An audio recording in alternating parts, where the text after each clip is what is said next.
Building a family can be a complicated, messy, lonely, and sometimes heartbreaking process. But you don't have to navigate this challenging journey alone. Welcome to the AllPaths podcast, where we support and celebrate all of the different ways there are to grow your family. We are your hosts, Kate and Emily, from the nonprofit organization AllPaths Family Building. And today we're talking with Jacqueline about her journey and her work in this space. Jacqueline, thank you for joining us today. Thank you for having me. This is so exciting. Well, we're so excited. So before we get into your story in more detail, we'd love for you to just introduce yourself to our listeners. Okay, so I'm Jacqueline, and I am an IVF nurse for over 15 years, but I'm also an IVF patient. So I have two boys that are 10 and 12. You'll probably hear it, but I have a funny story with IVF. So I also started my own side gig, if you will, called Chasing Babies, to help women and support them and coach them through fertility journeys. So that Great. is my background. Yeah. Awesome. Thank you for sharing. So, you were a nurse in this field before you became a patient. Actually, it was simultaneously. Wow. I know. I've always been a OR PACU nurse, and so when Mhm. I was working at I went back to school for nursing. So I was working at my first job as in an OR PACU, and then Sean and I were having trouble achieving a pregnancy. So we were referred to a fertility clinic here in Massachusetts, and they were actually just newly opened. So they were an all female practice that sort of those physicians had just cut off from Reproductive Science Center. Boston IVF had all merged, and they decided to do their own female based practice. So I was referred there, but because they were new, they knew my background and they asked me if I would be comfortable working in their OR PACU Oh, Wow. cool. for egg retrievals or hysteroscopies or transfers, egg Mm. freezes, whatever it was. So I started working there, but it was actually great because, as you all know, all the monitoring. I was at work. I just could walk across the hall and get my blood drawn, get an ultrasound. So it wasn't the worst. It wasn't the worst thing. Yeah, that's crazy Yeah. convenient. Yeah. Yeah. So, That's so true. so I did that, and then after that, I left to stayed home with the boys because I achieved pregnancies, and then stayed home with my boys for a little bit. And then when I wanted to go back, I went back into the OR PACU at a different at Boston IVF, and I just found that talking to patients was like my favorite part. So you wake up from your egg retrieval, and you're not as terrible as you think you're going to be. It's just a little nice nap you had, and Uh-huh. then I just found that chatting with patients was my favorite part. There are other nurses that go and, check in on the patient, sit back down. But because I've also been on the other side, I just would stand at the bedsides and chat with people. And then, a lot of times patients would be so grateful that I shared my story. Again, it wasn't straightforward for me. And so it was just some sort of attachment I grew to wanting to help and support women through IVF, but not in a nursing capacity, but also like I had the background, but also just as a supportive person. So I started Mhm. Chasing Babies just sort of out of passion project. And it's great. And then I can tell you more about it later, but it's been really fun. Yeah. Oh, that's wonderful. Yeah. So, do you mind digging a little bit deeper into your own family building journey? Like, where did it all begin? Oh yeah. Well, you know what? Yeah. As strange as it is, but again, the fertility world will understand this. I was one of the lucky ones where I didn't have to go and try for a year without achieving a pregnancy, where a lot of people do that before they're referred to reproductive endocrinology. So I actually have a cyst in my pituitary gland that prevented me from ovulating, which was known before I was trying to achieve a pregnancy.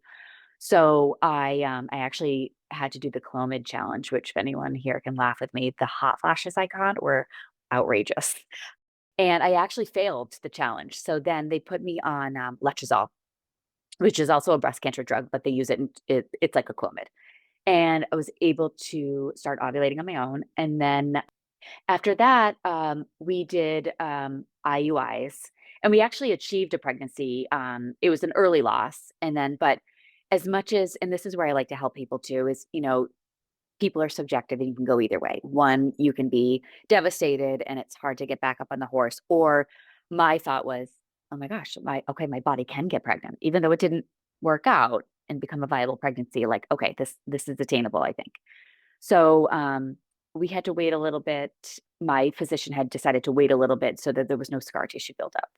And then I did 3 more IUIs that failed. And then we decided to just go to IVF. But as my physician would have told me, not as a personal thing, but as a medical thing, I was a terrible patient. I She said, Jacqueline, I cannot regulate your hormones. You have the most narrow window of trying to get this progesterone and estrogen to like be in harmony in the right space. So I had all my dialed medications and I would do a trigger, go into monitor, and one of the two, progesterone or estrogen, would skyrocket, one would plummet, and I basically grew another head. I became like a dragon lady. And because my hormones were just so out of control because of the dialing up and back with the pen. So finally we get to a point where we can have a retrieval, but my quality, I think I had 8 eggs or something, and the quality weren't that great. So they decided at the time to implant 2 because that's sort of some of the protocol for some of the physicians. If they're not graded that well, then they'll just implant with hopefully 1 would take. So then I actually got a false positive, and I was like, "This is Oh, so it's rude." heartbreaking. It's like, Oh, Yeah, "This is that's so rude." awful. But then the other thing was my husband is amazing. We've been married a really long time, and we love to laugh. And our egg retrieval was actually on April Fool's Day, and I was like, "This cannot be good." Oh. I feel like So, maybe they shouldn't be scheduled for that I I day. know, know. That's I I know. I was just like, know. "This a can't cruel be good." joke. No. So, anyways, got a false positive, and then Mm. even though I didn't have a ton of follicles, I have mild PCOS. So even though I didn't have a ton of follicles, I did get a mild overstimulation as well. So I was like, I remember at my old job, I was shuffling. I couldn't even, my ovaries were so large, I couldn't even pick my feet up off the floor. I had to shuffle the whole way. But I didn't have to have and be drained or anything, but it went away because usually, like if your hyperstim gets worse, actually you're usually pregnant. So I actually wasn't pregnant, so it started to dissipate. And then um, after that, after we never took a break before that, so I was like, I think it's time for a break. But I just my personality, as you get to know me, I didn't take a break for long. I was like, we're gonna take the summer off because now at this time it was about May.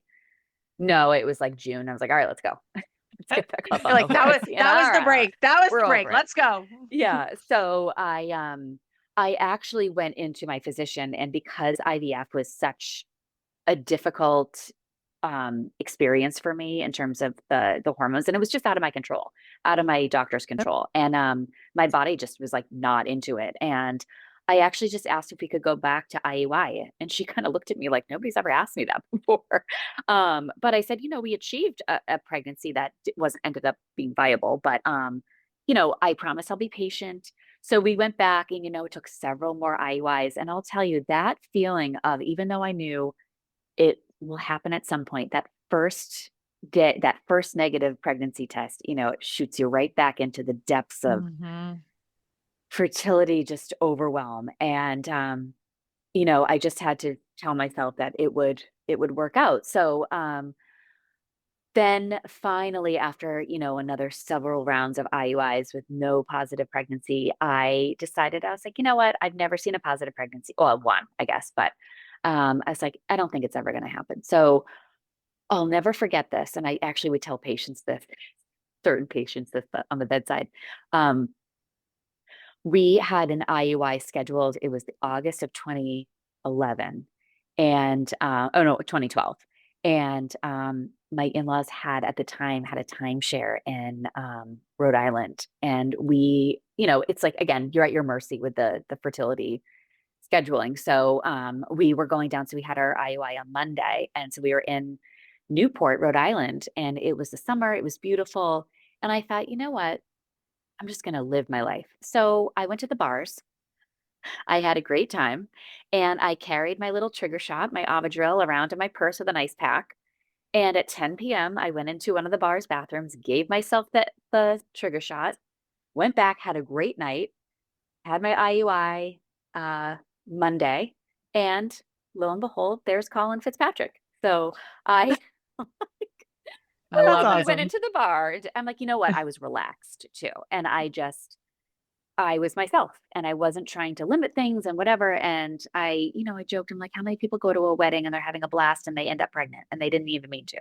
So that is my story. And people think it's hysterical because they're like, wait, so you were walking around the bars with like your trigger shot? I'm like, yes, because I Yeah. just was like, I'm at my wit's end. 100%. You know Yeah. what? I mean, Yeah. who has Whatever. not done Yeah. My IVF trigger, meds in the Right? bar bathroom? yeah. Like, I know. My only successful ever trigger shot was in an Irish pub bathroom. See, I'm telling And, you, we're onto something, and girls. I'm thinking we got to like, track this. I know. I was like, I think there was, and then I ended up having my baby shower in that same pub. I love it. I know I should probably Yeah. go back to the bar in Newport and thank it, I Jeez. know. Yeah, But yeah, exactly. so then Colin came along. So and then again with Rory, we decided at like I think Colin was a year and a half and we decided we're like, you never know, secondary infertility is like a huge thing too. So I was like, yeah, let's just give it a whirl to see if just to get started in case it takes a while. And sure enough, it took only a couple IUIs. And I think again, relax because if I have one beautiful baby, that's okay. Like so yeah, so now my boys are 10 and 12. That's But great. even still, like those feelings of IVF never go away, you know? Yeah. Oh, I know. Absolutely. Yeah, Absolutely. But I think I mean, so many things. Obviously, we're glad for you that you're parenting. And I also love that you really felt empowered to say, like, maybe on paper or in the data, IVF is more successful, but like, this isn't working for me right. clinically, but more importantly, like, this isn't working for me as an experience. And Correct. Yeah. that I want to go back to IUI. I love that you were empowered to do that and that they may not have understood it or loved it, but they honored that. And then They obviously did. I love hearing that you were successful eventually with IUI because I don't think those stories are told enough. Well, I think sometimes like I worry that people, including myself, thought more that IUIs were like so successful and I and I know. think I just believe in having people have a realistic view that Exactly. IUIs obviously can and do work for many patients, but I don't want people to ever think any parts of fertility treatment are a guarantee. Oh, you're exactly right. And this is for all you listening to, listen to your body, and it's okay as now I've told the world my my bar story. Like, it's not you get all of these restrictions from the medical side. Fine. I get it. But I realized that not drinking coffee, not eating chocolate, not having a glass of wine, even when I was in between treatments, I just was like, I think my body was so in such turmoil from all the no, no, no, no, no, that my uterus was probably like, I'm not harboring an embryo right now. Yeah.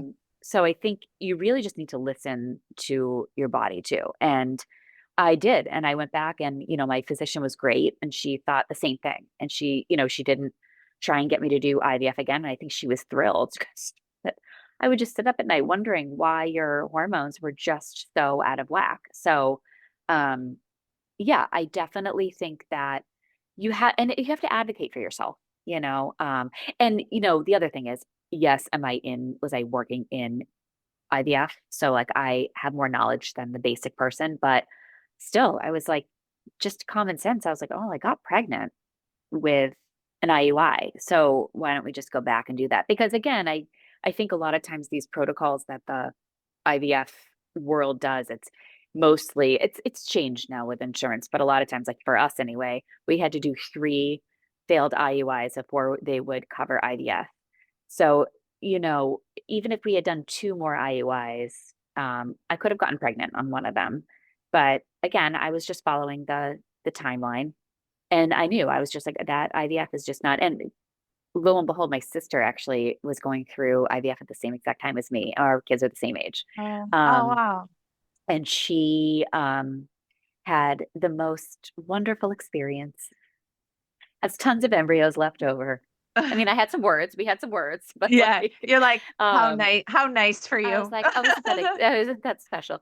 Isn't that sweet? So yes, so it's funny. I mean, we have the same DNA, and we had completely different experiences with fertility treatments. And again, that's where people have to understand too, like every journey, and this is what I've seen throughout the doors of Boston IVF and fertility solutions, and where I've been working is, and the family friends are acquaintances I've talked to, helping them through over the phone.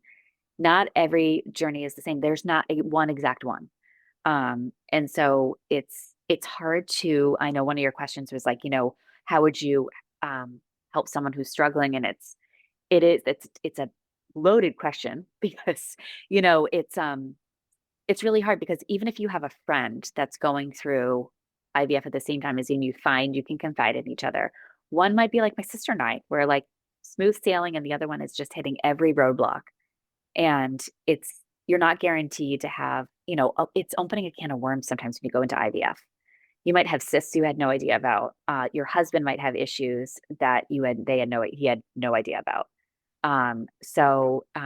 You just have to kind of keep to your own course, you Yeah, know? and I love I so obviously we so agree with what you said, which is that like even people who have similar protocols, every single person and every single couple, if it is a couple, has a unique experience. I mean, that is just a fundamental truth of this. No Yes. one looks the same. And so No, you have to be playing your game or, whatever analogy you want to use. Like you have to stay focused as much as you can on your own path and not like whatever you heard or whatever other people are doing. And exactly. and that's what I love about you is like I do feel like you made that decision as a patient, really not as a nurse, because Right. maybe clinically and on paper, IVF was your best option, but it wasn't for you. And I think that's really cool that That's right. you I know. seized that I moment. seized it. Yes, Yeah. I did. I know. So yeah, so it was a journey, but and that was just mine. And again, people when I talk to people, they think, "Oh wow, so you went back to IUI." And I think maybe hopefully somebody who heard that, is like, "Oh, I was hoped maybe I'll do that." So Yeah. yeah. Yeah, I know. So I have to ask because I know when you're doing fertility treatment, it feels like it becomes your whole world. But for some people, work might be an escape. You were still in that world, both professionally and as a Mhm. patient. So how did you step out of that? How did you get support? How did you get a mental break, an emotional break when you are living that 24/7? It's funny, Bess, that a lot of people ask me, they're like, is it triggering working? And actually, I just love the field and I just love helping. And also, I have to say it was actually a little bit of therapy for me because, sometimes you were in there and there were people that I saw, they were going through a tough time. There was roadblock after roadblock. Or maybe their AMH was just very low. And I do have a story of friends of ours that went through so much. And I thought, you know what? Again, it's just something that keeps you grounded. I have my own issue, and for me and Sean and all my girlfriends are very fertile. I was the only one of my girlfriend crew that was going through infertility treatments, and you get a lot of strange comments. You get a lot of unsolicited advice. One of my friends told me it's probably just because you're too thin. I was really hoping that going to McDonald's 3 days a week was going to help me get pregnant, but it didn't. So, You're so yeah. So you're I like, think "Oh, also, want to make me a lasagna or something?" Like what Yeah, that's oh, awkward. these please do. Although compliments. I feel like maybe you can answer this in a professional capacity. The French fries trend, Oh yeah, what's with the Oh, worth McDonald's it? after French Just fries? fun? Does it actually after the help? retrievals. Is it? Yeah. Yeah. So we try to get patients to have a lot of sodium. And so we entice everyone to go get McDonald's French fries, and it like Oh, became its bone viral thing, I think. yeah. Yeah. So, but it Because it legitimately just has a helps with, medical basis to it. well, it's the sodium. So they Okay. want Okay. so we it helps prevent OHSS, the hyperstimulation. So we want you to just have a little bit more sodium, and of course, you know what? go have it. Go have your, you know what? You just had an egg retrieval. Go for it. Yeah, Have because I just McDonald's. You're love those. starving. I We think starved those you for hours. photos, I Yeah. think those photos are just so cute. And same thing. I think like a lot of times these things, well, this one, I'm glad Emily asked that because it is cool that there is a little bit of a clinical purpose behind it. But It's the I also sodium. just think that like those fun things just help lighten the mood a little bit and just Exactly. These like little touch points of rituals where you can connect with other patients that Yeah. makes it feel a little bit more, I know. a little We bit should more actually fun, if we fun should could be we a should word get there, but we should get McDonald's in on it on the Infertility know. Week and be like, I let's have a know. sale. It's so Let's have true. let's give out free fries. It's so true. I don't think I wonder if it's not pervasive enough outside of our community and field that they even know about it. But because it is very if you're specifically listening McDonald's and you're from too. corporate, I know. McDonald's. I mean, I feel like it could be any fries, but like it really is McDonald's. I think It it's is. something Well, you know what? about They're the saltiest, that. so And it's the best. yeah. Yeah. And I also think it's like that iconic red and yellow container that is so popular. Well, and it's, patients, we've starved you all before, your egg retrieval and these poor patients that come in. So I would do pre-up and pack you. And the poor patients that would come in and just, faint in the chair when I'm trying to give their IV because they were at the end of the day and they haven't eaten and they're tired and they're afraid of needles and they're hangry. I'm like, oh, so that's why I'm like, please go eat whatever you want. You've earned it. I had a sticky bun because I had read somewhere that a sticky bun would help the embryo stick. And that did work. That was the only one that did stick. They say I did do that. I did eat pineapple. Yeah, the pineapple's another one. Pineapple. Yep. Yeah. Oh yeah, and at Village Pharmacy I went and got because my original job when I was doing fertility treatments is actually near Boston IVF, which is also near Village Pharmacy. And I would just drive there after work and get my my medications. And this is when I was at my wit's end and I walked in there and I'm waiting for my medications and they had this stuff up there. And you know how, this is a whole side conversation, but the with IVF is the superstitions that we all get into. Mm-hmm. And I bought fertility and it was, loose tea leaves. And I just drank that religiously. And sure enough, once I started doing that, that's when I got pregnant too. So I was like, it was the bar and it was the tea. Yes. I'm here for that. Those are two of my favorite things. I say every fertility patient needs to be double fisting from here on out. I know. I support this. I support this. I believe in this theory. Yeah. I'm a believer. That is funny about the French fries because that is definitely a thing, and that would come up in the PACU too. You're like, I can go eat fries, and a lot of people do a lot of research too before, and they're like, okay, because they don't want to get overstimulated because that is a terrible feeling anyway. But so go get your fries. But we did interrupt you. So your friends say crazy things, and you're just so hard. It's so hard when they don't get it, and they don't get it. Yeah. Yeah. So back working with it. So I actually loved working and simultaneously going through it. Of course I had a perk because I was like at my own office, but it didn't. I just almost was just, I could empathize with patients and we could empathize together. And so it was really quite the opposite of any sort of, and granted, that's just also my personality. Somebody else might have been like, this is too much for me and, changed course, but I loved it. And now here I am still. I'm actually moved out of the PACU OR and I'm actually in part-time in research right now for fertility research. So I'm wearing 1,000 hats. So where do you work now? I'm at Boston IVF. Okay, so cool. I left there in the PACU and then actually a friend of mine from town has a daughter in my son's class and she's like, oh, we're doing the whole like, hi, how are you? What do you do? Yada, yada, yada. And she's like, oh, I work at Boston IVF. I'm like, stop. I'm like, who are you? So she, but I, when you're in the surgery center, we're in there with no windows. We're basically the center of the building. So I don't know anybody except my nursing friends there and the doctors. But she was in research and she's like, oh, I'm trying to find a research clinical nurse for 24 hours a week, mother's hours. And I was like, fine. You're like, that sounds good. What about me? I was like, is this awkward? We just met. Should I apply? Yeah. And so sure enough, I did. I went through the interview process. It was great. And then, so I've been doing this for now 2 years and it's a nice part-time, but it's fascinating knowing what we're working on. Cool. Were you able to share any of that or? Oh, sure. Yeah. Yeah. We, So actually, we have some research projects out right now. It's a small group. It's myself, another research nurse, one of our coordinators, and then a manager, and then the CSO at Boston IVF, who's fantastic. I have a fantastic team that I work with. And so right now we're doing a study on decision if a day three or day five transfer is better. And I think everybody also knows, and a lot of times too, we're like, I think a lot of facilities are just going to frozen embryo transfers at this point. We're doing less and less fresh. But trying to see, especially in that older age group, or if you have a low AMH, if a day three, five, or day three or five, day five transfer is better. So we're working on that one. That one's, it's a little tricky to recruit for. But another one we've done is actually there was a sperm one that we did, and there was a group that has a more in-depth semen analysis that actually can see if there's more going on than just your regular assay that you might get at, like, a Boston IVF facility.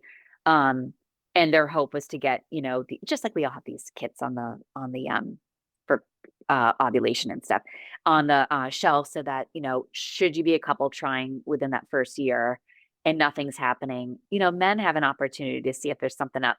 That's just, a lot of times you'll go to a urologist and get a semen sample done, but analysis rather. But this one looks in more in depth, so that then that report can be sent over to your reproductive endocrinologist, so that it's just trying to streamline fertility treatment. So Very cool. there's not as many moving parts.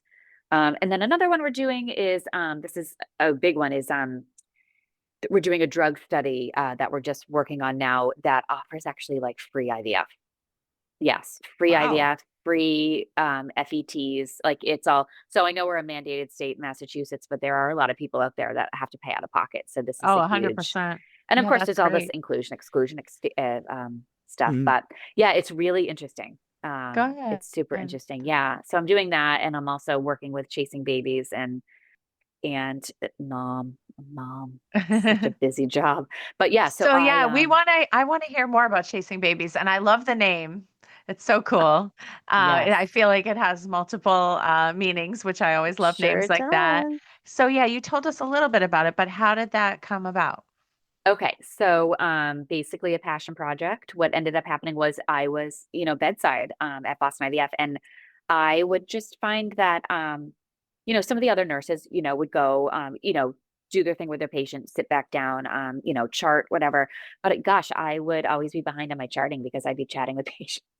And just you get it. Some patients are more chatty than others. And then sometimes I tell them my story, and then granted we're all after sedation, but they sometimes there's tears of hope, and I would get thank you notes. I know that seems like I'm, you know, puffing my chest, but I would Oh, get thank you notes to the mhm. PACU, like, thank you, you just made my experience so much better than I thought, and thank you for taking the time. And you know I just get it too. And so what ended up happening was I would come home, and I have an enormous family on both sides, and so I have a gazillion cousins. And between cousins and family friends, and actually my husband's cousins, um, I would be on the phone, and Sean would be like, "Who are you? Who've been talking to?"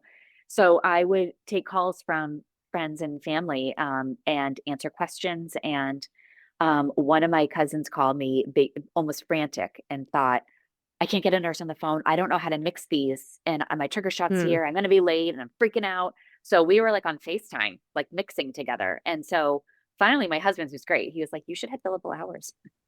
So, I know. yeah, so, I'm a little on the shy side when it comes to this kind of stuff. So I was like, so, it was actually like over a couple of years of like gentle nudging from various people in my life that I just took the plunge, and I made my own website, which was, I give kudos to all you tech people. I don't even know how I did it. I think I blacked out, and I finally got this website up. And then when I actually went on into in Instagram, like, I'm not even a big Facebook, Instagram person, but I'm like, I need a platform in Instagram. So I remember I was home, and I basically hit like, I got my LLC, did all the things, and started my website. And then I basically presented it to the world through Instagram. And I like literally closed my eyes and hit like submit and like ran out of the house. I was like, I don't know Yeah. what to do. Uh-huh. And I was so nervous. And, instantaneously from people that know me were like, finally, like it's alive. So I started that. And so it's a work in progress. I mean, I'm Yeah. trying to figure out how to market myself and then I've been busy with the research and so, they take my time right now. So yeah, so that's how Chasing Baby. So I came up with the name because again, just like you said, Kate, I'm like twofold. I'm like, because it's also postpartum too, because Yeah. I Yeah. I get like helped some of my cousins through some postpartum stuff. So I'm like, okay, you're either chasing to have a baby or you're chasing your Mhm. physical baby around and you're going insane. So Yeah. That's what I yeah, love that. so I was I like, we love have it. two sort of connotations. But then the postpartum side is also personal to me because I actually had a bout of postpartum depression after I had Rory, my second. And he was in the special care nursery at Newton Wellesley for 36 days while I had Oh. Colin home being worked up for apraxia speech. My husband worked a lot, and so it was just, I mean, it was like a recipe for disaster. So Yeah. I, sure enough, I went to my OB after 8 months, and she was like, Jacqueline, this is textbook. I cannot. How did you last this long? And I'm like, what do you mean? I'm like, I have a newborn that, was trying to make up time from being a preemie with food, wouldn't stop eating. I have another toddler that's going through all this speech stuff. I just thought I was tired and crabby, like, Yeah. and so sure enough, so, they helped me like with medication and got me back and it was amazing. I felt like how for 8 months did I walk around with like basically like a lead suit on? I felt like all of a sudden when I, low dose medication and I felt like I almost like unzipped a suit and stepped out and I was like, I'm back. Mhm. So, so one of my cousins was struggling put with postpartum stuff, like trying to wean, but felt guilty weaning. And it was, and I helped her through. So she's actually a testimonial on my site because I wanted somebody from like postpartum side and then a couple others through IVF for their various reasons. So that's how Chasing Baby started. That's Oh great. yeah. Well, thank you for sharing all of that. And I was just You're thinking, welcome. I can see why all your many friends and family were turning to you because you're such an ideal in the sense of these were challenging experiences for you, but for them, they get your personal and your personal experience and expertise and experience, but also your professional and clinical knowledge, which is Yeah. so great. So I'm not surprised they were taking you up on that, but I'm glad you're making it more official now. So do you provide kind of virtual consultations with people? Yes. So what you can go on my sites and you can set up something that's free first, of course. And then if it's something that you want to do, they can stay with me and it's like text calls, like whatever. Again, it's like Great. everybody has different questions. I've gotten questions of like, okay, so I just got all these, information thrown in my face and I'm like barely listening about follicle size. What does this mean? And everything, of course, is in my scope of practice as a nurse, but I have a lot of information and a lot of knowledge from being in the field so long. So it kind of like rolls off my tongue. And, That's or really mixing wonderful. medications. Yeah. Yeah. And actually I have a really nice story. One of my friends who's actually a testimonial on my page as well. And this is also where women have to realize that your journey is so different. And also, like I said earlier, listen to your own body. She called me because she'd been through a lot and then her HCG level was just climbing really slowly. And we love our IVF nurses, the clinical nurses, but they are overworked, they're busy, there's no time for them. And so you feel for them so they can't talk to the patients as much, and that's where coaching like Chasing Babies comes in because I can spend hours on the phone with you and explain everything, but these nurses have a time slot and they're very busy. So she couldn't get anybody. She was, talking to nurses on the phone here and there. But when she'd go in for monitoring, it was more negative. Whoever was talking to her was like, this is probably just a chemical pregnancy. So don't get your hopes up, blah, blah, blah, blah, blah. And she's like, I've never felt so deflated. So and I said to her, you never know because your HCG might just climb slowly. Like it might just be who you are. And long story short, that's exactly what it was. She ended up being pregnant. It just took a long time for her. But the clinical side, the facility was like, oh, it's probably not going to work out. So, and then one of them actually told her, so what do you want to do next? And she's like, I haven't even officially found out if I'm pregnant or not. And they were already moving on to what the next step would be. And it was so Yeah. deflating for her. And I That's told her, tough. I was like, be positively, cautiously optimistic. And sure enough, I was like, this might just be who you are. Sure enough, it rose and rose and rose. And that boy is several years old now. And Oh, didn't it happen with her second pregnancy? So she called Wow. me right oh away. She goes, wow. oh my gosh, it's happening again. And she goes right away. They're saying the same thing. It's probably not going to work out. And she's like, yeah, I've been through this. I'll show you. So she called me Right. and I said, look, this is just how your body wants to get pregnant. That baby's Yeah. now a couple years old. So, Yeah. again, don't the physician side, it's like, I get it. They're very black and white, but the nursing side this is where we come in and we can actually think outside the box and be the positive advocate. And, as a lot of RNs in IVF will say, stranger things have happened. Like we've Yeah. seen weird things happen. So sometimes you'll get a nurse that says that. Sometimes you get a nurse just says what the doctor says. So that's where support groups like your wonderful site and coaching like somebody like me can come in handy because it's like it is not black and white. It's No, far from, there's so much nuance. And I mean, I'm a big believer in managing expectations because people's emotions are so vulnerable. You don't want to get their hopes up. But similarly, you don't want to assume the absolute worst either when there's Exactly. still There's got to be a middle so ground. much uncertainty to go. Mm, Yeah. So unless they know 100% for sure, they shouldn't be making it seem like a negative outcome is the outcome right. yet. And we're moving on. So what do you want to do next? And she was, There's a geez, Louise, like, yeah, there's a yeah, way to manage people's expectation without being yeah, that negative and that, like you said, sort of clear cut when it's not clear cut yet, clearly, because her outcome yeah. was different. So, It was different. And then lo and behold, wasn't it the same the next time. But now she had that little nugget in her head. And so she wasn't as nervous. She was going in, she goes, I bet this is gonna, and actually she got in a great relationship with one of the nurses there that they talked about it. And she's like, here we go again. Like, so it was good. great, but that's also where people going through these treatments, there isn't enough. This is a need to have like what you guys do and what I'm trying to do is there really is a need for it because those nurses are just too busy. They can't be on the Yeah. phone forever. Yeah. So yeah, that's how it all started. Well, that's wonderful. It's such a great resource for people. I mean, you can never have Thank too you. many layers of support. And for I anybody know. listening who wants to get in touch, we'll be sure to put the link to your website in the Oh, show perfect. notes. Yeah. Wonderful. Well, thank you so much. It's been really lovely getting to hear about your It's been so family you and guys have a great y- podcast. Oh, oh, thank thanks. We you. we enjoy it. We're having fun with it. Yeah. So there are a couple questions that we like to ask people. You already answered one of them Okay. about showing up for friends or family, but the other one Yeah. that we'd love to get your thoughts on is what is one thing that you would say to somebody who's just starting to grow their family?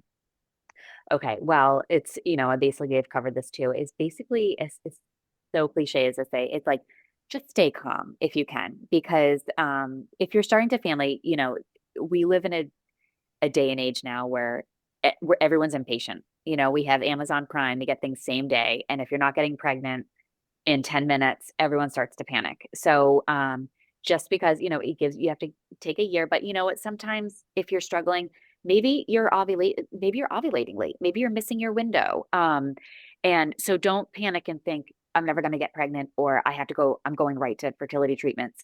We just have to be patient and go through and you have to just follow your gut and talk with your partner. That's a big thing too. That's really important because it takes two to tango. So if you patience and if you take it one beat at a time, then you'll eventually get there. And it's more like small victories. Like maybe you find out that you were missing your ovulating window, and you ovulate, day 18, not day 12. So there's so many resources out there too that can help. And just it's common sense. Just think about it and go to your physician and maybe get a semen analysis for your husband because maybe it's him and not you. And so if you're starting a family, just literally take it one day at a time because you'll ultimately be a parent. However you choose to, there's so many ways to be a parent and you'll get there. And just always take your journey as your journey and your story and love it, because you've earned it and you've deserved it. And, the outcome anyway. But, so that's if you're struggling at the beginning, you'll get there, and you're not the only one. You're not alone. And again, it's not cookie cutter. So don't feel guilty. Don't feel sad. Just chat with people, find support, go to the spa, go to the bar with your trigger shot. I mean, That's so I think, yeah, just it's patience. And that's just what's tough in our society now. It's just like, I feel like everyone's impatient. And so, and also sometimes you think, oh, great, I'm just going to go and I'm going to do IVF and it's going to happen on the first try. It's probably not. mhm. And so just keep an open mind and find support, talk to your partner and just literally follow your path, follow your gut, and everything will work out the way you want it to. However you end up becoming a family, whatever capacity that is, it'll work out, you know? Well, thank you so much. It was so nice to get to know you and to I hear know this more has been about lovely. you, and we appreciate you being with us. Well, thank you guys. It was lovely to be a part of this. Thank you for having me. Thank you. We might have to Thank name you. this episode "Bring Your Trigger Shot to the Pub," or I bring, know, I'm Yes, like I that. think That would be a that's good one. true. We're bring your on to trigger, something. bring your trigger shot to the bar, And then go get some fries. and then have Yeah. fries. Yeah. Yeah. It's perfect. Is there anything that we didn't ask about that you would want to share before we wrap up? Another thing was too, if you're if you how you can show up for a friend or family who's struggling. One of my biggest things was just listen. That unsolicited advice is too much.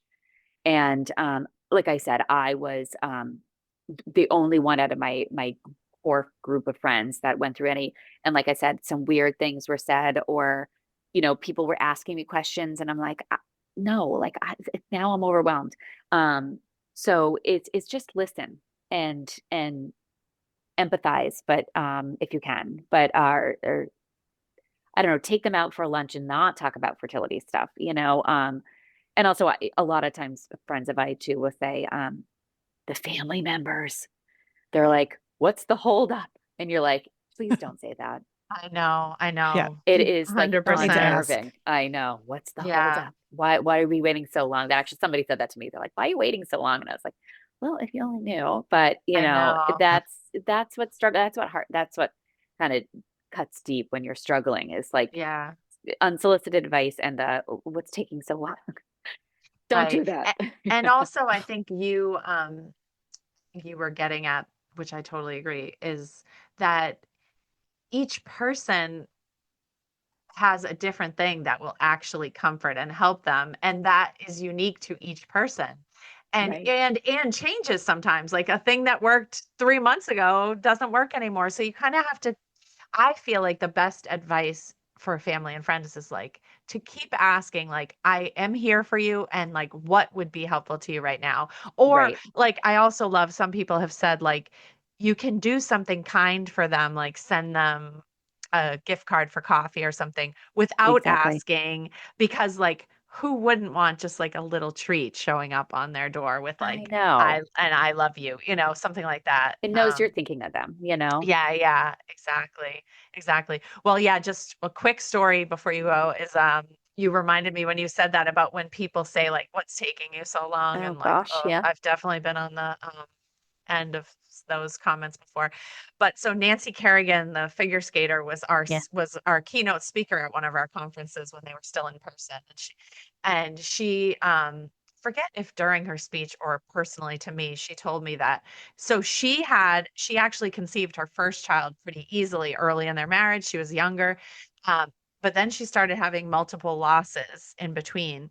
So there's actually, I think, like a 7-year gap between her first child and her second child. Oh wow. And so all these people would say to her, like, why'd you wait so long? And like, that's such a huge gap between the people.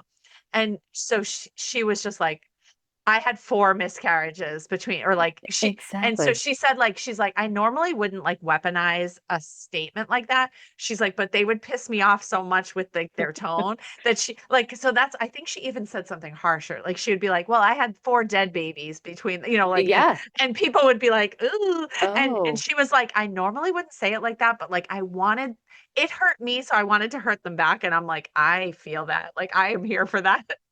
it's so funny. Yeah. I don't understand why people think that that is like an okay question to ask anyway. It's Yeah. so interesting. So many people So think inappropriate. their reality is the only reality. It's like Exactly. same with early parenting. I mean, we didn't even get into this, but Emily and I are both very passionate about perinatal mental health in general. And I'm so Oh sorry yeah. you went through postpartum depression. I went through like severe postpartum anxiety. But it's like that people think that if they had an easy time with like early parenting, that everyone does. And they're like, it's Exactly. so wonderful. And it's like, It's so uh, true. I'm like, there's not, just because that was your reality doesn't mean it's everybody's reality. And like, I don't like, I know people are very single-minded. I actually used an analogy that we talking about the kids. I used an analogy with somebody at one point, and it was like, my boys had actually my mom's, my brother is from the 80s, had the Brio blocks, train tracks Mm. rather, oh yeah, and yeah. the wooden Brio train tracks. And I said, fertility and parenting is like a box of like Brio train track pieces. I'm like, because you put it there and everybody's going to come down and make their own unique track that has it, twists, turns, bridges, stop signs, yields in different places. So like someone might have like all these twists and turns at the beginning and then a smooth ride at the end, and or you hit like a roadblock in the middle or whatever. So I'm like, oh, you clean it up and the next person does one. And I'm like, every track is going to be different. And I go, that's like not only just fertility treatments, but parenting too. Because every child's different. Everybody doesn't know how they're going to parent. They all think we're going to parent one 100%. way and we don't. Yeah. So Yeah. my I Brio love train that. That's pieces. I know. Well, that's an amazing analogy. Yeah. I mean, and like when we were coming up with our name, we kept our organizational name, we kept thinking and talking about these like road analogies and path analogies. And I think it's because they really do fit. Like I feel like you said, Yeah. it's like it's a great analogy in terms of the turns and the bumps and the smooth patches and then bumpy patches. I Oh, think for sure. it really works as an analogy. But I love that train one, that, and Oh, I also just know. that you could give the same box of train tracks to 5 different kids Right. or people, And and it'll all look different they every would time. They'll all look build a different. totally I different know. train track. I love Yeah. that. Well, so nice to meet you, and thank you guys so much. This is wonderful. Thank you. You guys, this has been great. Thank you so much. We hope you'll join us next time for more family building stories and resources. Be sure to subscribe wherever you listen to podcasts to make sure you never miss an episode. And follow us on social media at AllPathsFB or visit our website, allpathsfb.org, for more information about our work. All Paths Family Building is so grateful to the members of our circle of support who are vital to our ability to provide emotional support, education, and advocacy that is open to anyone struggling to grow their families. Today, we want to give a special shout out to our gold sponsor, Ferring Pharmaceuticals. Thank you for joining us for this episode. Please help spread the word so that anyone who is struggling to grow their family can join the conversation. It's an honor to walk with you on your family building journey.